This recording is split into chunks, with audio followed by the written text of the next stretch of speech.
teman-teman, perkenalkan saya Bia selaku pembawa acara. Saya akan mengundang eh, ketua umum dari kampus Kaliabang yang memenangkan PR Award 2004 kemarin. Inilah dia, Rio Nggara Limbong. Silakan.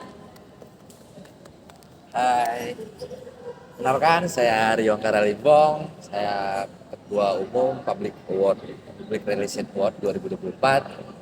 Hari ini kita akan berbagi ilmu, berbagi kesempatan Boleh, untuk Kak. di wawancara ini. Oke, terima kasih Kak Rio telah meluangkan waktu untuk wawancara kali ini. Di sini saya akan menanyakan beberapa pertanyaan ya, Kak. Ya, Boleh? boleh, boleh, boleh.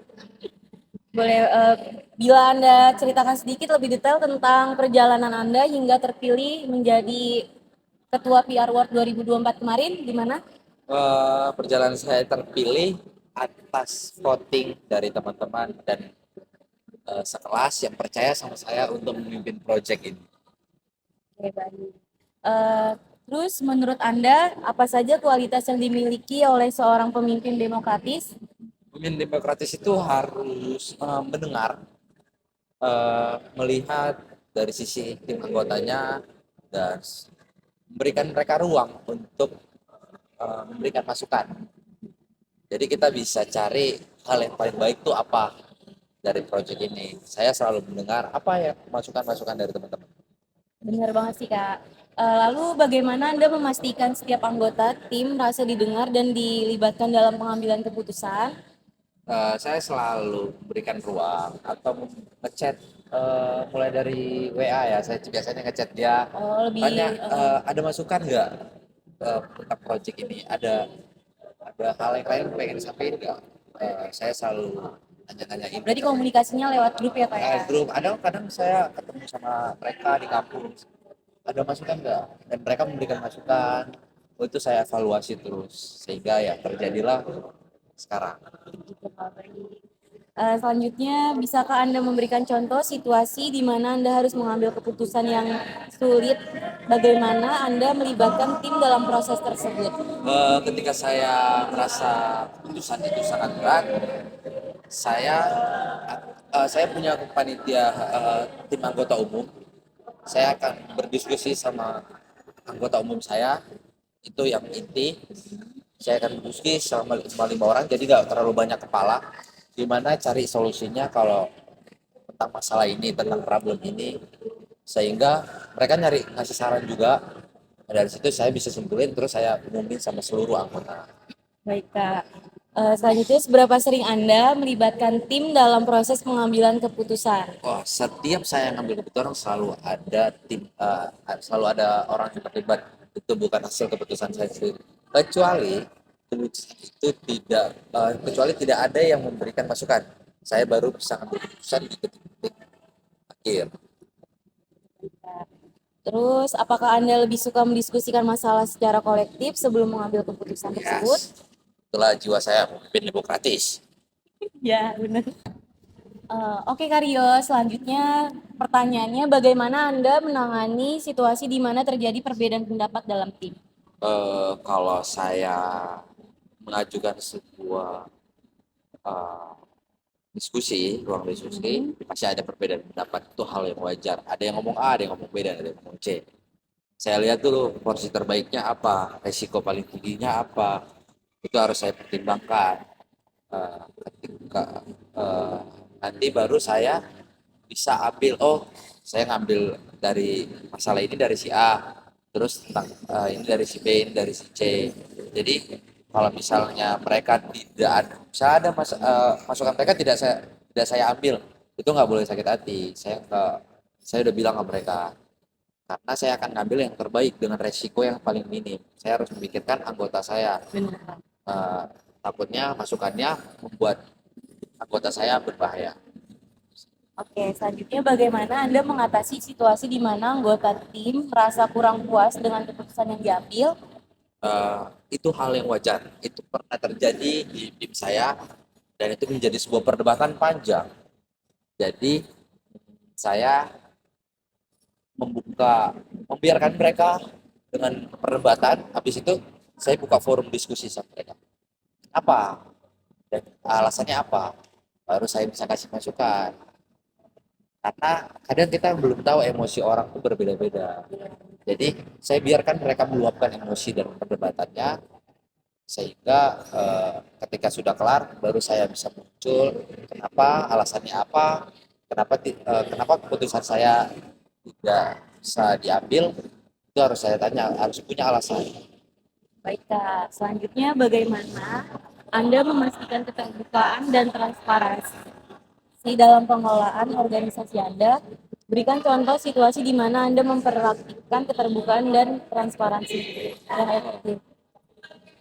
Transparansi itu paling penting di keuangan ya. Iya, benar. Saya Benar banget sih ya Kak. selalu pakai bendahara yang transparansi. Saya sebulan sekali kita punya kolektif yaitu uang kas untuk budgeting project. Nah, sebulan sekali itu harus ada laporan ke kelas. Iya. Uang pemasukan segini, pengeluaran segini.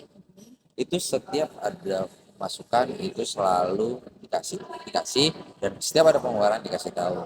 Nanti setelah selesai project baru deh dievaluasi pengeluarannya kemana aja, uangnya kemana aja. Saya selalu nge-share di grup bentuknya PDF atau Excel, itu saya tunjuk bendara saya untuk nge-share terus. Itu sih, saya selalu sebulan sekali. Itu pasti. Iya, baik Kak. Selanjutnya dalam organisasi ini, bagaimana Anda mengembangkan kepercayaan dan kerjasama antara anggota Eh, timnya? Percayaan saya di PR World ini, kepercayaan orang sama saya itu sedikit minim. Tapi setelah saya juara umum mungkin itu sangat naik. Eh, Dimana sebelum saya terpilih itu bisa membuat mereka percaya adalah eh, tingkah laku sih. Tingkah laku yang tidak aneh-aneh. Saya punya wibawa, saya punya edukasi, saya bisa merangkul teman-teman, saya bisa bersosialisasi dengan seluruh teman tanpa kubu-kubuan. Saya bisa akrab sama siapapun. Itu sih membuat seorang tuh sampai sekarang masih percaya sama saya untuk menjadi seorang pemimpin di PR World 2024 sehingga dapat 8 piala. Lebih keren sih Kak. Baik. Selanjutnya, apa strategi Anda untuk memotivasi dan mempertahankan semangat kerja tim? Wah, semangat kerja tim mungkin eh, saya selalu ketika seseorang membuat suatu hal, saya selalu bilang keren, good job. Saya selalu apresiasi. Apresiasi. Tapi saya nggak cukup apresiasi, saya memberikan bentuk mungkin mereka butuh asupan jajanan buat mereka semangat lagi, kopi, rokok, mungkin ketika mereka mengerjakan stand, mereka mengerjakan proposal, mereka mengerjakan sesuatu hal, apresiasinya itu nggak hanya sekedar ucapan tapi melalui tindakan. Iya, benar. Tindakannya ya saya bisa memberikan mereka dengan cemilan mungkin ya, itu sih, Biar nambah biar energi nambah lagi ya. energi mereka bisa nyemil. Biasanya kan kalau makan tuh makan apalagi makanan yang disuka itu sweet moodnya jadi naik ya, Iya. apalagi Dan mikir pun jadi jadi iya terenak. jadi enak lagi. Selanjutnya, menurut Anda, apa tantangan terbesar dalam memimpin dengan gaya demokratis dan bagaimana Anda mengatasinya? Tantangan terbesarnya adalah ketika saya rasa eh, punya saya benar dan saya harus melawan egois saya untuk saya rasa ini pendapat saya udah benar, tapi ada orang yang memberikan pendapat, tapi karena saya punya sisi egois, saya kadang ada yang nggak bisa saya dengar karena masukan mereka tidak dimasuk ke logika saya, sehingga itu yang membuat saya berat dan harus mendengar karena project ini harus eh, harus bareng-bareng. Saya nggak mau ini dikelola sama satu pemimpin yang militer keras gitu. Saya maunya ini demokratis, semuanya harus ikut terlibat di dalam proyek ini. Baik, Kak. Selanjutnya, bagaimana Anda memastikan keterbukaan dan transparansi dalam pengelolaan organisasi Anda? Berikan contoh situasi di mana Anda mempraktikkan keterbukaan dan transparansi yang efektif. Transparansi yang contohnya ya yang seperti saya sebutkan ya, transparansi yang saya lakukan adalah saya selalu membuka forum di kelas, membuka ruang diskusi eh, apa problem-problem setiap divisi. Saya selalu masuk ke ruang-ruang mereka, mereka punya grup dan saya selalu ada problemnya nggak, ada masalahnya nggak. Saya selalu tanya, Selalu dikomunikasiin ya selalu Kak. dikomunikasikan. Ketika mereka punya problem, mereka ngasih masukan, ada solusinya nggak Pak? Mereka oke, coba kayak gini dengan cara ini. Oh tidak bisa, kita pakai cara kayak gini. Oh oke Pak, ini bisa, enak caranya. Oke, nah, itu kita harus ikut terjun di dalam setiap ruang-ruang mereka yang buat. Jangan sebentar saya pemimpin, udah ada yang anak buah yang kerja. Oh itu tidak boleh. Nggak boleh ya Kak. Kita masuk ke ruang-ruang yang mereka bikin. Baik, selanjutnya apa pesan atau nasihat yang ingin Anda sampaikan kepada mereka yang bercita-cita menjadi pemimpin di masa depan? Eh, saya rasa untuk menjadi pemimpin itu udah pasti berat. Eh, Kamu harus mengontrol egois kamu, emosi kamu untuk memimpin orang-orang di sekitar kamu.